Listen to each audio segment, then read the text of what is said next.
John and fucking Gilly's conversation, which is dumb because 9 pages. you really only need the gist of that. Fucking season 2, still calling it out for you.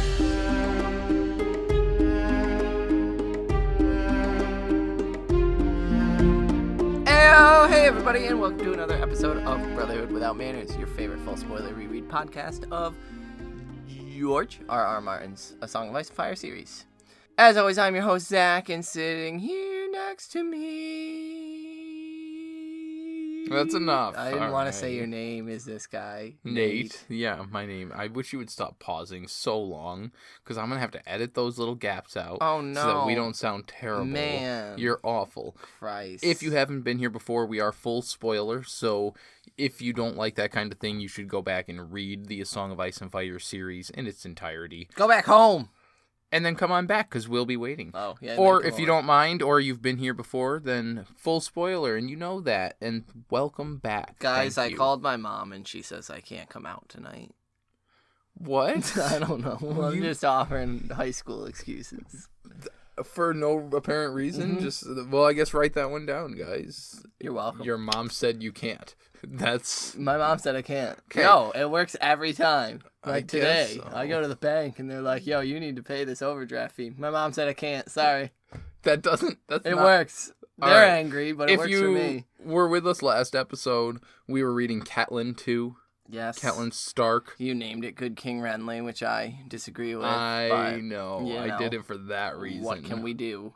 Yeah, Cat arrived at Renly's camp, met Brienne of Tarth, sorry, and Whoa. and Whoa. there was all right. So this is gonna make me a terrible person, but there's a moment in the show where Gwendolyn Christie as Brienne just makes this face, and me and my stupid group of friends paused it at this moment and made that picture our group chat.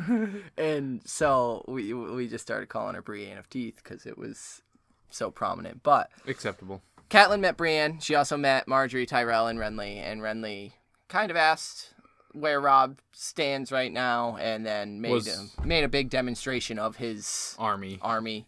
And how he has Waggling his dick all in front of this high lady. Thinks he's gonna have the Dornish, and says essentially, you know, if Robb helps me, I'll allow him to keep calling himself king, but I will have his fealty and his But loyalty. he's interrupted by the news that Stannis has arrived at Storm's End.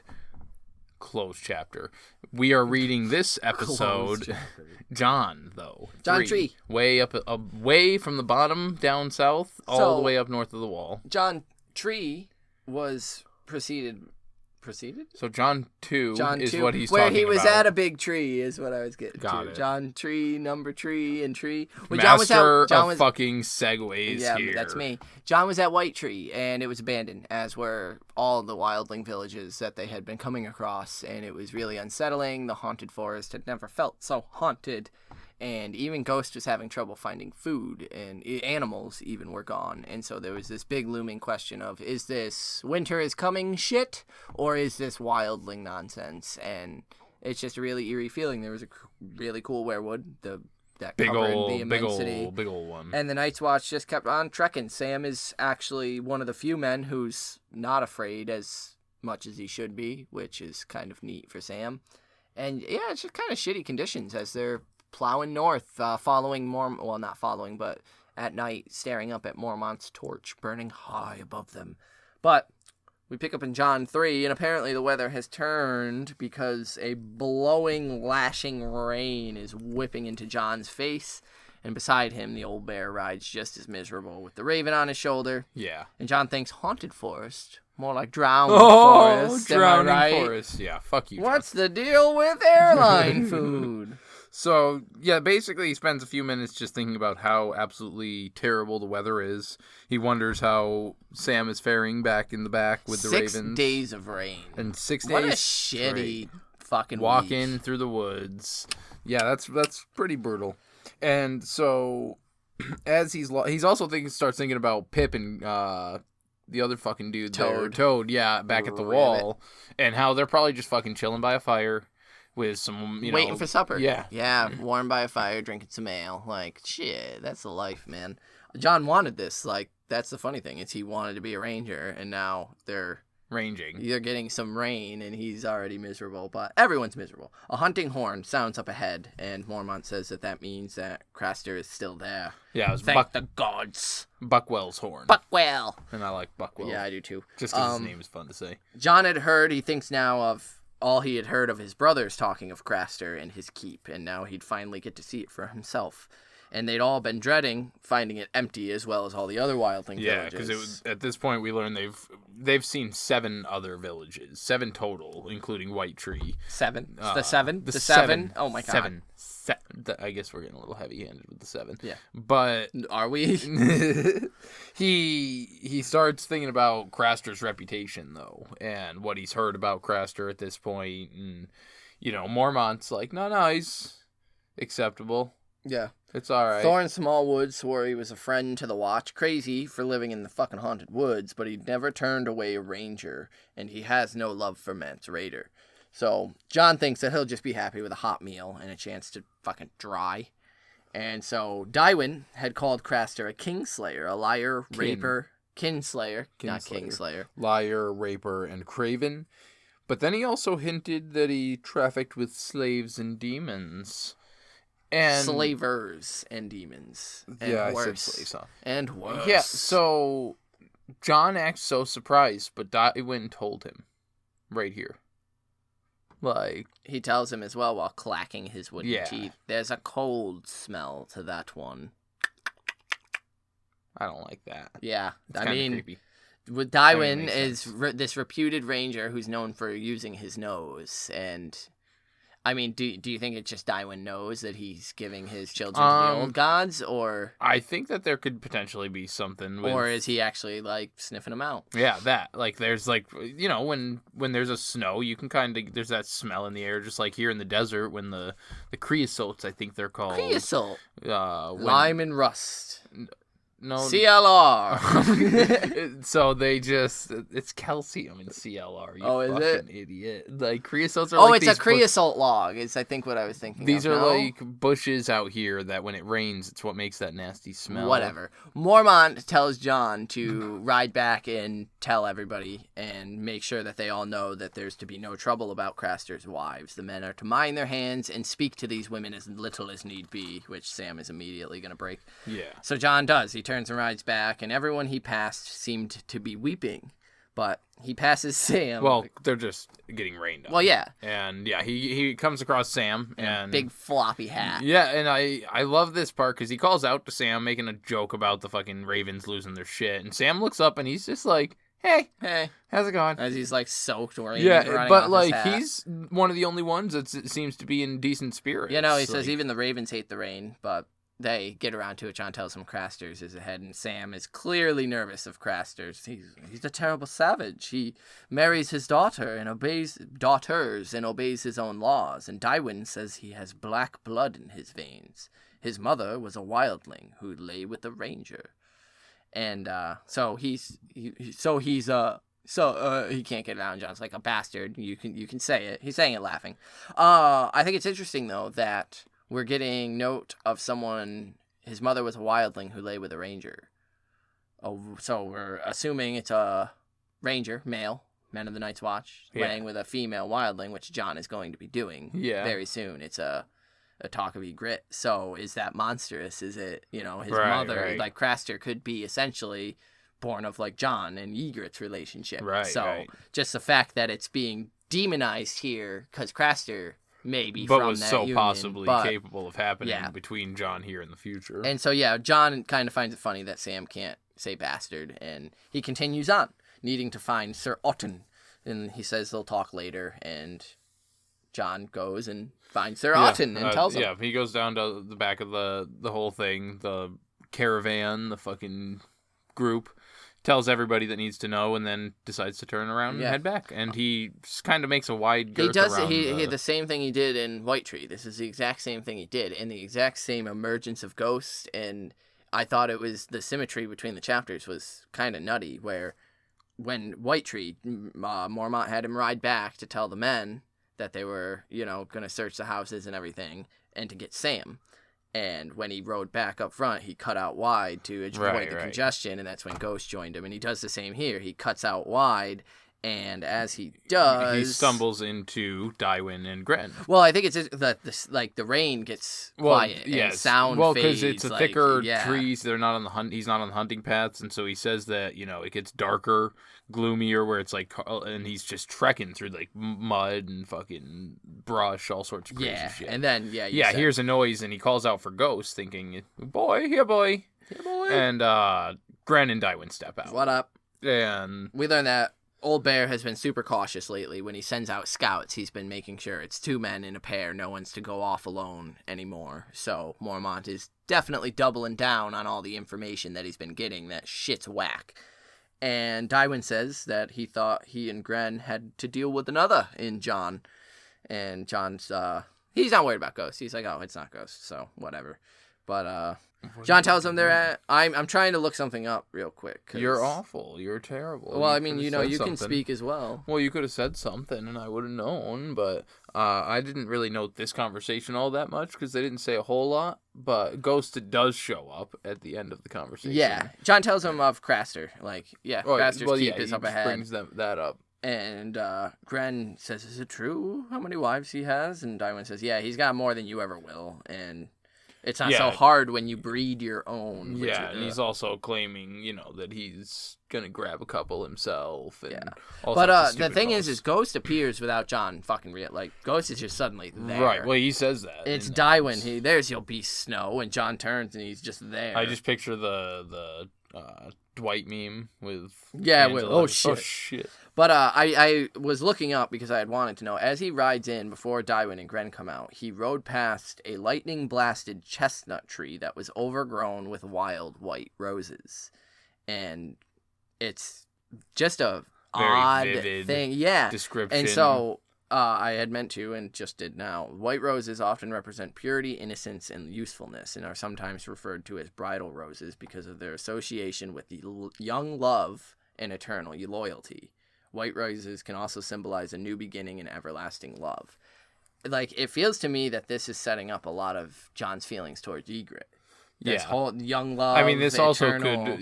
Yeah. And it's a lightning-blasted tree, meaning it's not going to be good. It's not going to be... You know what it should mean? Lightning blasted. Lightning is Beric Dondarrion's sigil. He's going to come up and just Darion's blast. cold hands. Oh, my fucking God. No, yeah, I think there's just a lot of significance toward John's feelings toward Ygritte that will come up here, being kind of subtly dropped in the background. But John and Ghost head off toward Craster's Keep. That's the place we're going to. He never expected to see a castle north of the wall, but what he finds is still pretty disappointing. Yeah, he expected more than just a fucking hill with like a hut on top. Mm-hmm. Basically, if you've seen Harry Potter and the Sorcerer's Stone or the Philosopher's Stone, wherever you're from, it's the shack out on the island that Hagrid breaks the door down to. Basically. Only shorter.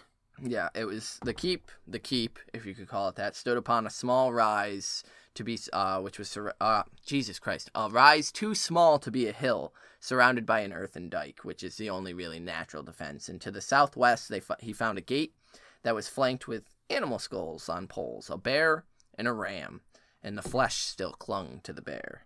So it's very fresh. Yeah. Well, clearly a message to Mormont. Yeah. I mean, I think Ed picks up on it later as well. Yep. But within, men are setting up horse lines, raising tents, and women are working pretty much everywhere. Dogs are everywhere, and Ghost and John just kind of ignore, fuck all, whatevs. And head right up to Ed. Yeah. And so Ed takes his horse and decides to start cleaning it. And I always love the conversation Ed with Ed. fucking kills it, man.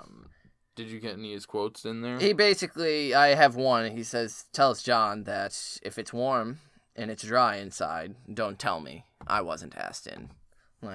He didn't get invited in. So, if it's nice in there, don't fucking tell me. He reminds me of the Alan Rickman robot from Yeah.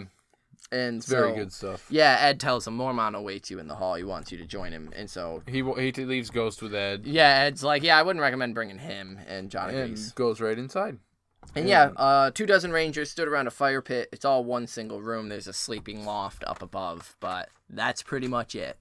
And John remembers leaving the wall, nervous yet excited to see all the wonders beyond the wall. And Craster's Keep was always one of those wonders. Here's one of those wonders. And Craster himself sat above the fire, the only man with his own chair. Even Lord Mormont was forced to sit on the common bench. He looked to be a powerful man, but well into the winter of his days. Flat nose, missing ear. So this is a wildling, John thinks, remembering Old Nan's stories of savages drinking blood from human skulls. Craster must have forgotten. Yeah. This isn't the terrifying wildling. It really, more than anything, it just makes me excited to read more about Mance. Like, I can't wait to get to Mance. Because I just love so much, and I want to point out a bunch of it here, just shit that he's got these fucking misconceptions of these people.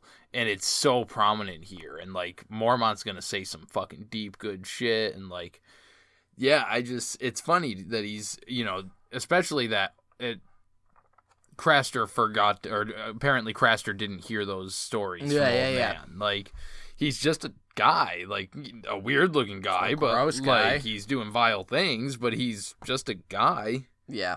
And as John enters, Craster is telling Mormont that he hasn't seen Benjamin Stark for 3 years. Not that he's missed. And Smallwood speaks up saying that he should have been through last year. And he actually kicks a dog that sniffs him, which means Smallwood for death. Like, get him the fuck out of here. Abuser. Put him in the fire pit right now.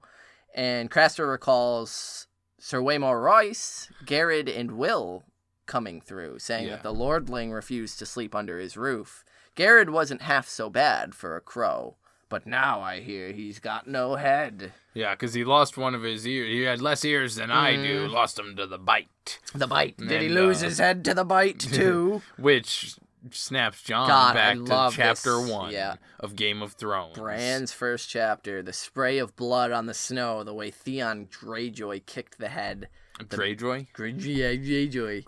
The man was a deserter, and he was he thinks that on the way back, he and Robb had raced back to Winterfell and found the dire wolves 1,000 years ago. 1,000 years ago. And so Mormont asks where those... I kicked the table, don't. I know. Mormont asks where the three of them went after Craster's, and Craster's like, I don't know, I'm not in the business of questioning crows, and starts, but I do like your Southern wine, and I could use a new axe, and blah, blah, blah. So Mormont actually, and this surprised me, he offers an escort for Craster and his women back to the wall, safe passage, saying you're not safe out here. He says, no, but I'm free. I don't have to be your fucking serving wench. Pretty much, yeah. Mormont tells him these are bad times to be alone. Cold winds are rising. And he says, let them rise. My roots are deep. And so he tells him of the abandoned villages, the dead rangers that rose in the night and killed Sir Jeremy Rykar, and the other one who came for me, which tells me they remember some of what they know when they lived, but there is no human mercy left in them. And Craster gets angry. He's kind of, don't go spreading your lies of evil around What here. is this? What is Craster doing here? Is he lying? Is he genuinely scared of the Wights or the White Walkers hearing him? No. So the way I see this was... because I'm not sure if he's aware that they're all aware, like Mormont and stuff. I mean, I cut you off. I feel like we should have finished the quote, because he says, I'm a godly man, and the gods keep me safe. If Wights come walking, I'll send them back to their graves, though I do need a new axe for it. So... Well, he said, where did I have it? I lost my place now. Way over here, I think. Yeah. If Wights came walking, I'll know how to send them away. And I think it's purely him, because, like, Mormont's saying these villages are being taken because of the Wights. And so I think it's him saying, no, they're not coming and wiping out these people and killing these and slaughter. Like, don't scare my girls over stupid shit. If they come after me, I know what keeps them at bay. So I'm a godly man is saying, like, I serve them, they keep me safe. Like, I know what I have to do to stay safe. Here, I'm safe. Okay. Not kind of alluding to, but not actually saying that he does serve them. And so, Mormont is fully aware of it, but as John doesn't see it, he's not aware of it. Buckwell speaks up, and he says, and what of the living? What of your king, sir? And Craster spits in the fire. Mance Raider, what do free folk want with a king? I could tell you much of Mance if I had a mind. And he's just trying to bargain, but he says these empty villages, that's his work.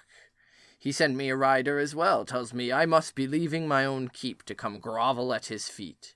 I sent the rider back, but kept his tongue, and he points to where it's nailed on the wall. I could tell you where Mance is, but there will be time for that later. I suppose you'll be wanting my roof and to eat me out of pigs. So, I mean, he's being a cunt. He's just stalling and seeing how much he can get. And that's who he is, what he does. So Mormont agrees, roof would be most welcome, but we've brought food, our own food that I'll we'll share. bring you some wine, and I've got my axe that I'm going to give you as a fucking gift. Craster says they can stay for 1 night, no longer. They can have the floor, and he has meat and beer for 20, no more. And he says, any man lays a hand on my wife, he loses the hand. And Mormont doesn't seem pleased, but nods in agreement. And he asks if they have anyone who can draw up a map. And John steps forward, volunteering. I volunteer as tribute, Samwell Tarly. Yeah, exactly. Yeah. Sam can. And Mormont tells him, go fetch him. And bring Tollett. Tell him to bring my new axe. And Craster immediately is like, well, who is this boy? Has the looks of a Stark about him. Has the looks of a Stark. Like, damn, is it that prominent? I think that is very good from fucking George. Just that misdirection, because, like, there's not all that much hinting anymore at the Lyanna connection. And so it just very much... Well, I disagree. Robb looks more like... That is the hinting at it. He looks like Arya. He looks like Lyanna. That is the Stark look. Like, Robb doesn't have the Stark Ned look. Sansa as well. doesn't. And so I'm saying that, like, it kind of, on first read, you're, he and can tell just from this. I would assume Benjen and Ned. he's playing this off of Benjen. I doubt he's ever met Ned Stark. So, he's playing this off of Benjen, which, that's just an interesting... Right. Like, reflection, because we always get Jon to Arya, and, like, Robb to Cat, and Sansa to Cat, and Arya to Lyanna. But Jon to Benjen is an interesting one, proving again, I think. He might have met other Starks too. How old is he? He's old. Craster? I mean, he's old, but Benjen's been the last Stark in the Night's Watch. Like, he's not going south of the Wall to meet Ned Stark. Like, Craster's probably only met Benjen Stark. But he waves Jon off, and Jon leaves, and now tents had gone up all over, and the rain had relaxed a little, and he finds Ed, who gives him the axe. And just kind of go, why not give him all our axes and our swords as well? We travel faster, straight to Hell's door. Does it rain in Hell, I wonder? And I just love his just that sarcastic. Like, he's miserable and he's being bitchy about it, but, like, in the funniest way. So, Smallwood says, Jon says that Smallwood says Craster's a friend of the Watch. And this was the quote I wrote down from Ed. You know the difference between a wildling that's a friend of the Watch and one who's not? Our enemies leave our bodies for crow and wolf. Our friends bury us in secret graves. I wonder how long that bear has been nailed up there and what Craster had up there before we came. Like, that is a astute observation there. Like, Craster left us a message. Like, we are not safe here, regardless of guest right and all that shit. And, what's to stop him from killing all the fucking officers of the Watch and keeping it a secret or whatever, like doing it in secret, not doing it in the open. Our enemies will do it in the open. Is Craster an enemy or... Yeah, who knows? And Jon says that Craster is one man. We're 200. I doubt he'll attack anyone. And Ed kind of walks away, sadly. So Jon is wondering where he could find Sam when he hears the shout of wolf and takes off running. Finds Ghost being... I'm not referring to her as Craster's. He's got Gilly. Yeah, I had it right off the bat. Ghost has Gilly cornered because she's got a couple rabbits, and he's hungry, and he has a rabbit in his mouth. And one on the ground by him. He's a good boy. Yeah, he was just fetching some rabbits. Technically, she was trying to raise, because Jon runs up and she was going to breed her. Gets Ghost off, like backs him off a little bit. He wolfs one down, and Jon calls him over. And she's young, 15, 16, and early in pregnancy. So she was going to breed them because all the sheep are gone. So that's the first mention that the sheep are all missing. And Jon's like, my bad. We'll make good for it. We'll do what we gotta do. Yeah. And then Ghost goes and, a bunch of people start showing up Lark, now. the Sisterman, and Chet. Yeah, and they're fucking cunts. Yeah, and they're just running their mouths. And she finally kind of runs off. And Lark gets savage saying Ghost wants to eat the baby feeding, out yeah. of her. Yeah. And John is not amused. I'm not amused. And tells her you're scaring her. And Chet says warning her more like, but she remembers she's not supposed to talk. Yeah, and bolts. And I like this because Lark yeah. goes to tries to snatch that rabbit up, and Ghost fucking whoop. Yeah, like, and no. at first I thought, and yeah, he hits his ass because Ghost just fucking scares the shit out of him. He falls right over. And at first I thought Ghost ate it, but Ghost brings it to John. He walks it over to John. And Chet calls him the Lord Commander's pet and says he wouldn't be so bold if he didn't have that monster with him. And John just turns and walks away, Ghost going with him. And he passes Giant, who has crammed himself into the hollow of a dead oak. It was Ghost who ends up finding Sam under an outcropping of rock feeding the ravens. And before we get to their conversation, I think we should find our own outcropping of rock to do our small council. Small council. We'll catch you in a minute. Boom.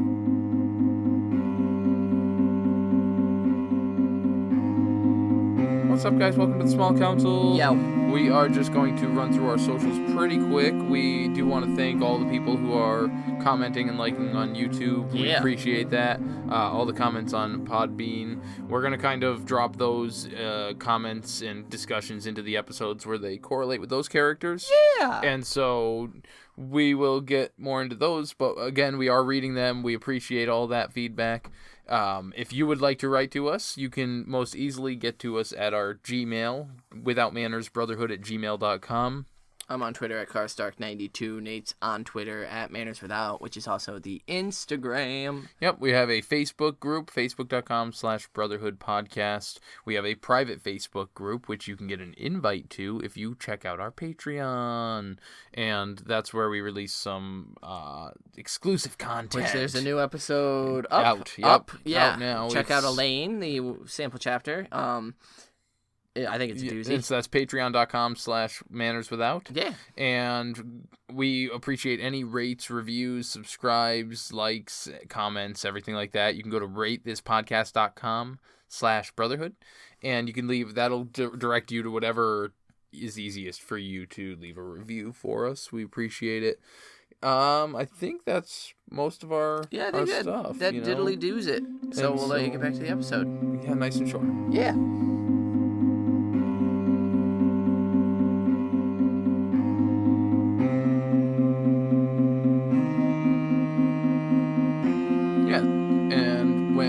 I'm dancing in the rain, I like to drink a pina colada. I fucking hate you. John tells Sam that he is wanted by Mormont to draw maps. Don't look at me all ashamed. You act like such a fucking little pushover on this podcast, and you're the biggest fucking cunt on the planet. Fuck off. And anyone who buys it, fuck. But you see how he treats me? This is garbage. Mormont tells him he wants Sam to draw some maps for him, and Sam is not pleased about. I'm not pleased, John. You've told me. Going to meet Craster, but John tells him to eat first and dry your feet. Yeah, because he pulls out the rabbit and he's like, "Look what I got!" Yeah, we haven't done him. We're gonna feast, bitch. Because we just stole this rabbit from Craster. This pregnant woman. Fuck them. John gathers wood, starts a fire, and skins the rabbit and begins to cook it, and it smells delicious. Yo, everybody around is jealous as fuck, and even Ghost is like, "I'm gonna have some. I can have some rabbit." And he's like, "No, you get the fuck." Yeah, it's fucking Barrack. Yeah. And so Sam asks him how Craster really is, and after the telling and they finish eating, it was dark out, and John thinks to himself he's not really sure how Craster even defends this place because he's got no sons around. But he tells Sam that he should be off, and so Ghost and John stretch out by the fire and sleepy do, and fall asleep. And John wakes up to a cold morning. The fire out, Ghost gone. I love this moment. I fucking love this moment. The forest had turned to crystal overnight. The tents of the Black Brothers encased in a fine glaze of ice. Jesus Christ. John's cloak itself just frozen stiff. It's everything. All the rain froze in the cold night, and there's a magic beyond the wall after all, he thinks. And he thinks of his sisters, which is just the best part of this. Now, I actually do want to... We had mentioned in our small council that we only mention the comments on the episodes they correlate with, but one of the comments was that they were kind of bashing John about not mentioning His sisters, both or his the sisters, family? just Arya, almost always Arya. Yeah. But in this one, he started with Sansa. She would tear up, and not in like a negative way. No, yeah, she would tear call up this at the an magic. enchantment. This is beautiful, and that's absolutely like she would tear up, and it would be this beautiful moment for her. Whilst Arya would go running out, fucking laughing, trying to touch and everything, shouting, and and so I just thought it was a nice moment. Well, where he I thinks think of both of them. I think that's where he's at. It's this. This is enrapturing, like this beautiful, and then also that kind of little kid, like I just want to go smash the ice sheets and play in it because it's so pretty and cool looking, and it's like an ice castle, and it's all mystical, and so he goes through the two and starts with Sansa. I think that's what it started with Sansa. I think it's funny though because if they were there, Sansa might now at this point look at that with less of that enchanted goggles, and Arya wouldn't want to stay. She'd look at the danger, and she'd take her mantras into account. What do I see here? See with your eyes, what do I? And it wouldn't be anything like he'd expect already.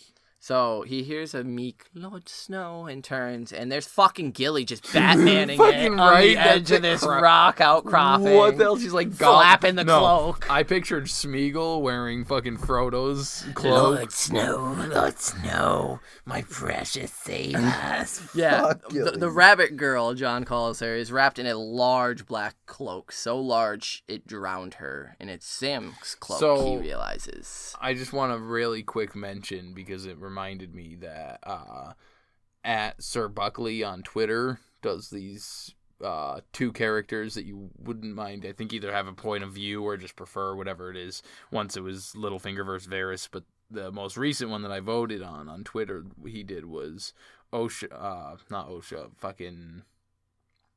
Yeah, it was Osha versus Gilly. Oh, Osha. Oh, dude, like, Osha day. blew Gilly out of the fucking water, and I just thought it was funny. I mean, like, book Gilly annoys me less than show Gilly. Well, because I think it was talking point of view chapters, and so the people who were defending Gilly had some neat points of, she would have some knowledge of Craster, and I forgot about, like, because I was all for Osha, and I said in that tweet that, like, the fights, the people, like, she's running because she's scared of these others also. So the shit she's seen. But Gilly, like, Gilly may have even seen it Osha. says right here. True. Like, Gilly is kind of at the forefront between of, what we know and what we don't. And so Gilly could see a lot of the in-between. And so she admits right here to him in a minute that she's seen the others. And Yeah, she's cloaked in Sam's cloak, and John is wondering why. And he tells her, I ate the rabbit, and he feels absurdly guilty for her. But she tells him that Mormont gave Craster a crossbow worth 100, so that's settled. And she asks him if he is truly brother to a king. And he admits, half-brother, I am Ned Stark's bastard, brother of Robb, king in the north. Why are you here? And she says, the fat one, Sam, said to see you. He gave me his cloak, so so no one would say I didn't belong. And John just says, won't your dad kill everyone? And shit. She goes on. They say the king gives justice and protects the weak, yada, yada, yada. She wants to leave. She's scared for her baby because she's been told by Nella that it's going to be a boy. And Nella's had 6 boys. Nella's got some experience she knows on what's, shit. And these are midwives. Back then they had techniques that were legit. They knew some shit, man, I guess. Yeah. She takes a knee and begs it before him, and he's like, don't beg anything of me. And she says, I'll be your wife if you want. He says, the Night's Watch brothers take no wives. We're guests in your father's house. I couldn't. And she's like, no, not you. Not you. She and... So, we've brought up guests, right? Pretty much any time it's come up. It's come up in the last 3 chapters. A loophole through it.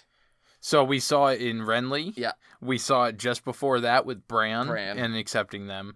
And so we've seen it back to back. And here, and of all people, Gilly, who you think is just this dumb, ditzy, housewife, 16-year-old daughter. Well, I mean, kid. You're assuming like the inbreeding here, how far-reaching but it is. She's clever enough to. I just whistled when I said she. That was weird. She saw this loophole of you didn't actually eat any of his food. Nor slept by his fire. You didn't sleep by his fire under his roof. You stayed outside. He never gave you his rules don't apply to you. You're not bound to him. Yeah. And she says, it's for my baby. And so he asks her name, and she says, it is Gilly, for the Gilly flower.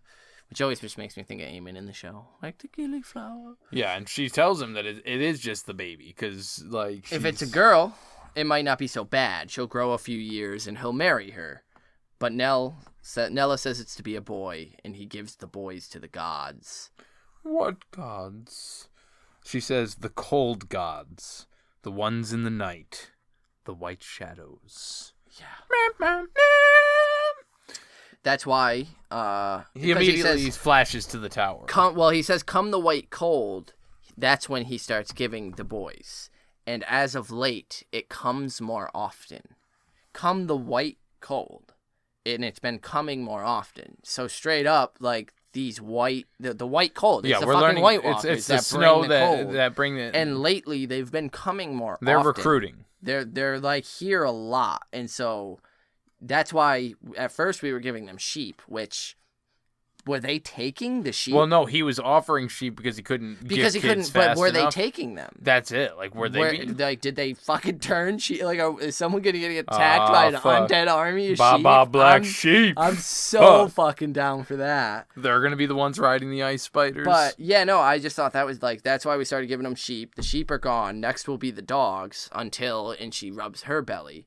Until my baby. And so, yeah, that's when, I went back a little bit for that. But I just thought that come the white cold, he does. And of late, it comes more often. Yeah. So, yeah, they're recruiting hard. And John remembers the tower, remembers the dead men, and asks, what color are their eyes? Blue. As bright as blue stars and as cold. And John knows immediately. She's seen him. Craster lied. And so...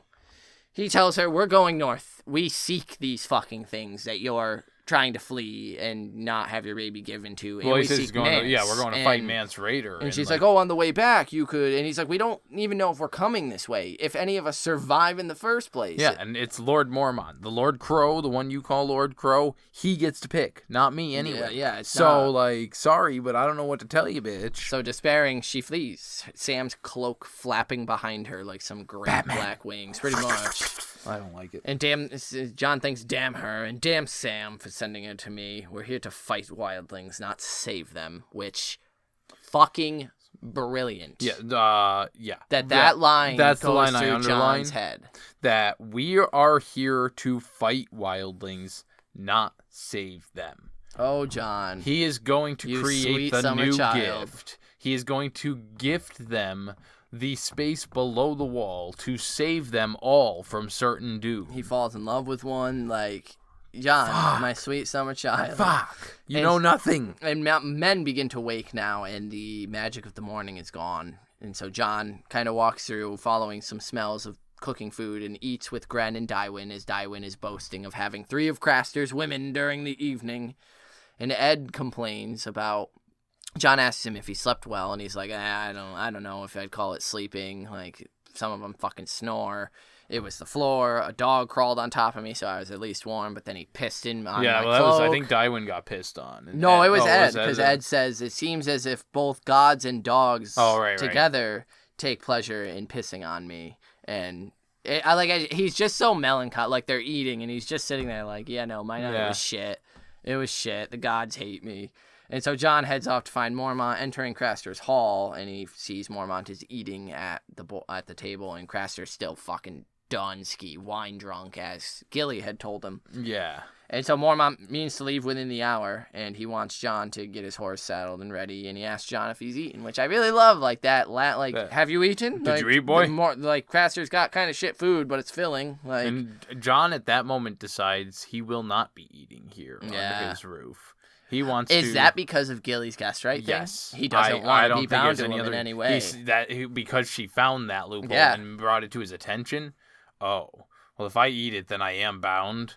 And then I can still act. He can still potentially act, which goes to show that, the vow he told Mormont right before they left, that he's not going to do stupid shit. He's not going to let pride or things like that get involved. Well, he does at least bring it up to Mormont a bit, so that's some of his growth. But, yeah, he decides that, and he tells Mormont he ate with the men. And so he goes and finds Sam behind the hall with Gilly, who was giving his cloak back. And seeing John, she runs off, and Sam kind of looks at him woundedly. And I thought you would help her, John. And John says, how? There's no fucking way that could happen, Sam.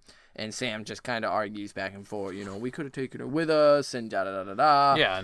And John's like, I don't got time for this shit. And he walks away as confused as he was angry. Sam's heart was big, and yet he could be as thick as Gren. What he asked was impossible and dishonorable. So why do I feel so ashamed?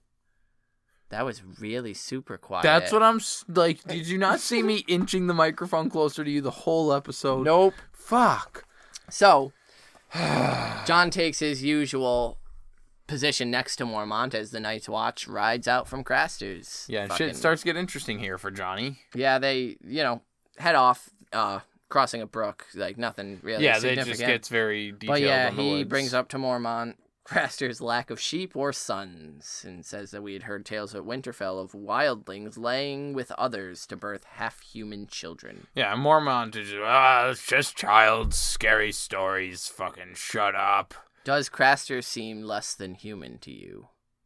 In 100 ways, John thinks. It's... God damn it.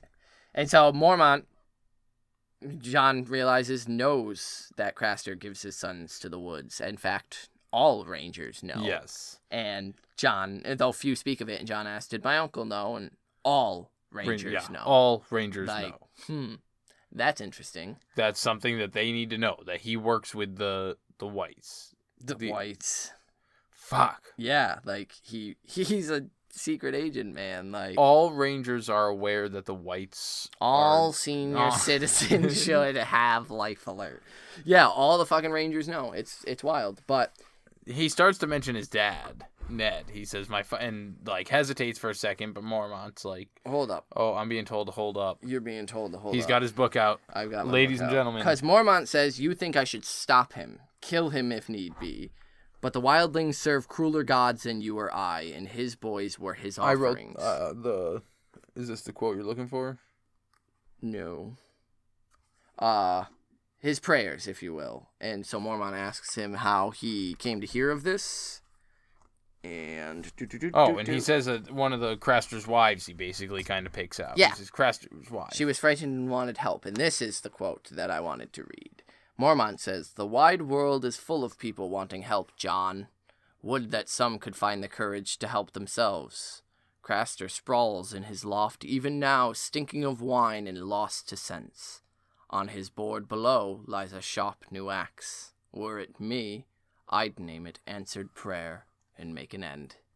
Like, Mormont, I like he's giving these women a way to free themselves, but he can't do it himself. Right. Like, and that's kind of what he's saying is, we have a duty, help where we can, but for the most part, we're beggars and we can't kill Craster ourselves, because to do so is to shoot ourselves and in that's the foot. what I wrote down this quote that comes shortly after that, and it makes me think of Dany and her lack of this conscience, this voice of reason.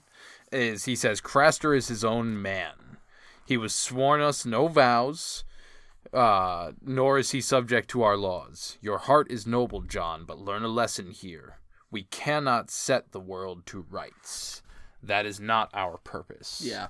And just very much that we can't force our laws on the whole world. That's not how it works. The South can't do it. Dany shouldn't do it. And I thought it was just an interesting piece of advice that he's giving him that's going to put that point of sense into John, that like it doesn't, which will lead to him bringing the wildlings down and not asking them to kneel to Stannis. Like saying these things that are, Dany doesn't have that kind of a voice of reason whispering. She has a fucking Mormont.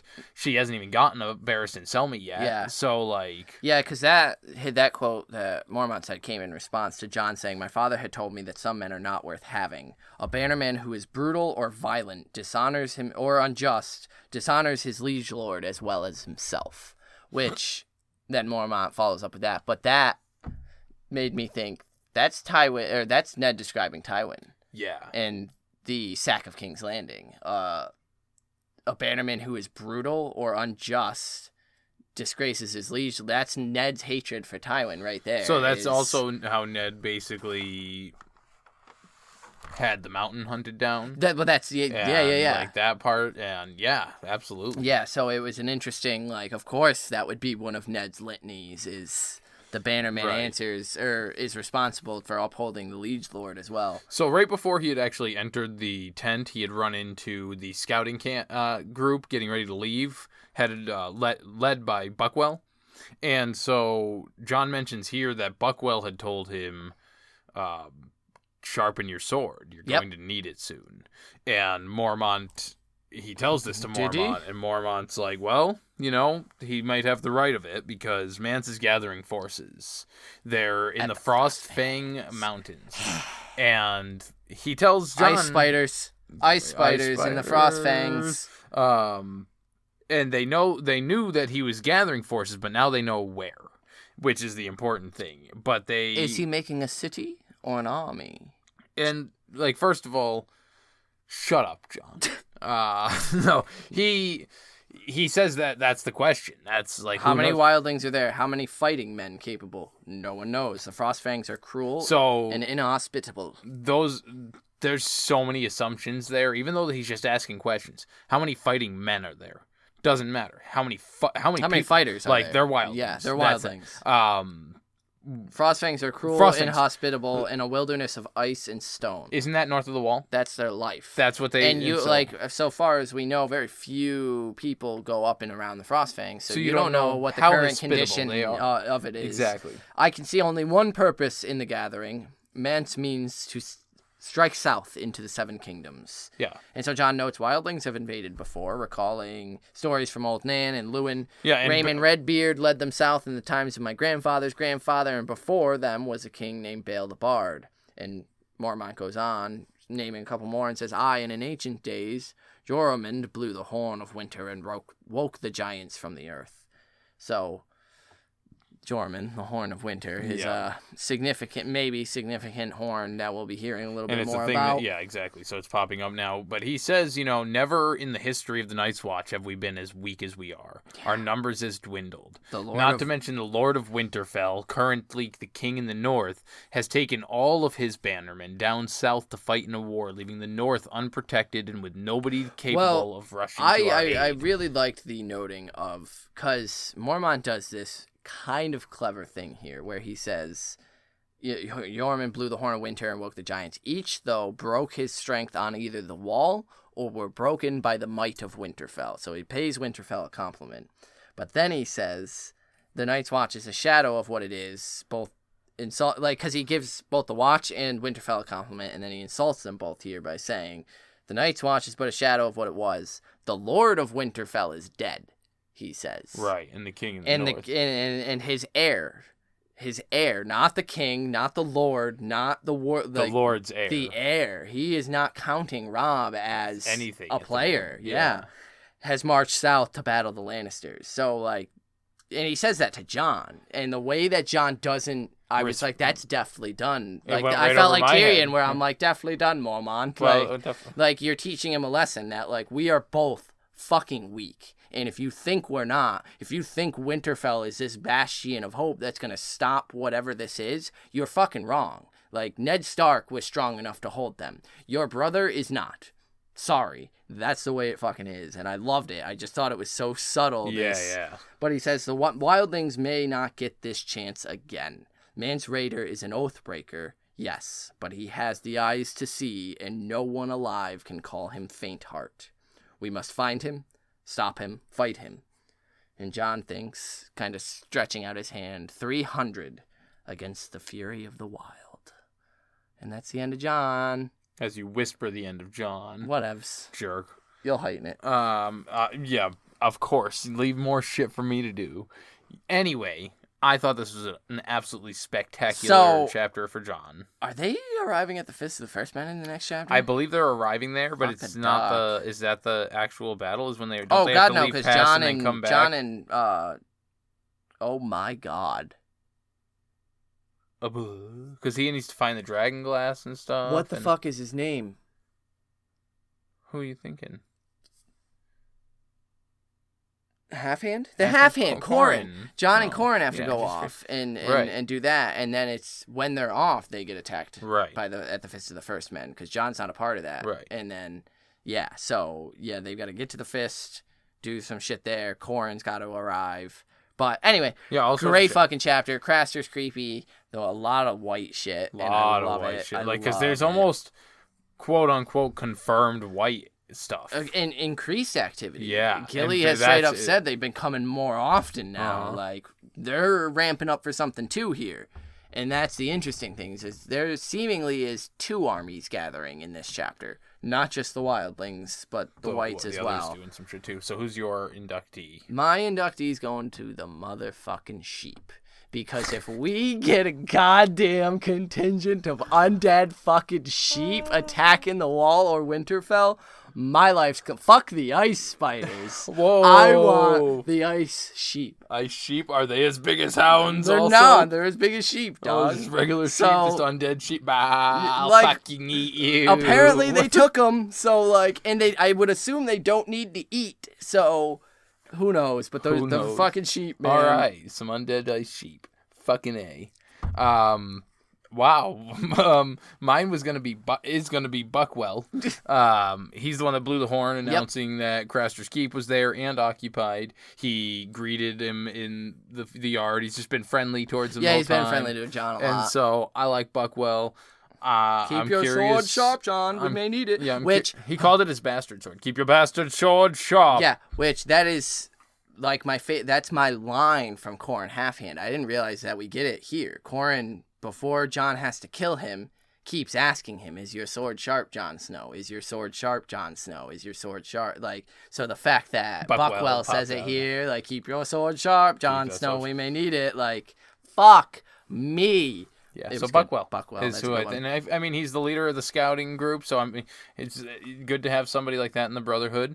I'm curious to watch and see if or where he dies. Yeah, true that. Probably at the Fist here, yeah. I mean, who knows? Maybe he turns and he's an asshole in the mutiny at Craster's Keep. That would break my little heart. I'd be very upset. Because Buckwell's all right. If he turns on Mormont, I don't think so. Because that's read by fucking Rast. Yeah. Those fucking... Rast? No, Rast is down with fucking... Who's the dumb shit that Jon doesn't like? Chet? No, there's Chet, and there was someone who was being a fuck to Sam. Sister? No, Early was being like in the yard when they were training. Right.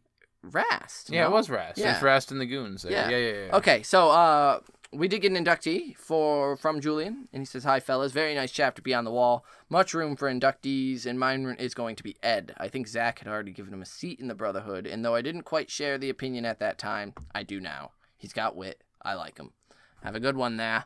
Valida Harris." Excellent choice. Short and sweet. I love it. And yeah, Ed brings this sort of dour comedy north of the wall, and I fucking love it. And it doesn't relent at all. And he's been doing it since the very beginning since his first appearance in the books. It is like that. And the actor who did him in the show did a pretty great job.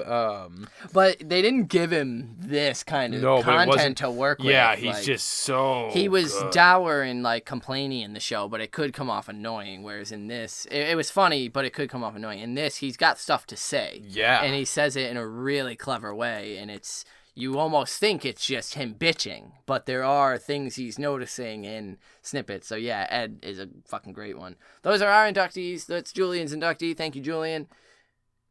We're gonna next time be reading Theon 2. So join us for that. We'll be. So is that Theon's meeting his sister without realizing it's his sister? Is that one? Because he's preparing. I'm pretty sure that's it. But Theon's doing some shit that's Theon, and we can't stand the fucker. But we'll make the chapter fun for you to read. That's the thing. Is like I can't remember Theon's spacing because it's so wild. We lose him for some books. Yeah, so I think he's heading out to go see where his sister's at because he has to talk to her before he actually goes and tries to take Winterfell. Well, yeah, I mean she's going to be leading the fucking charge, so he's got to see that he's been superseded. Anyway. Yeah, join us for Theon 2, and then after that, I believe it's Tyrion 6. And then Arya 6, I believe, is right after. Yeah, so it's going to be some good ones coming up here, and we will catch you then. Valida Harris. Peace.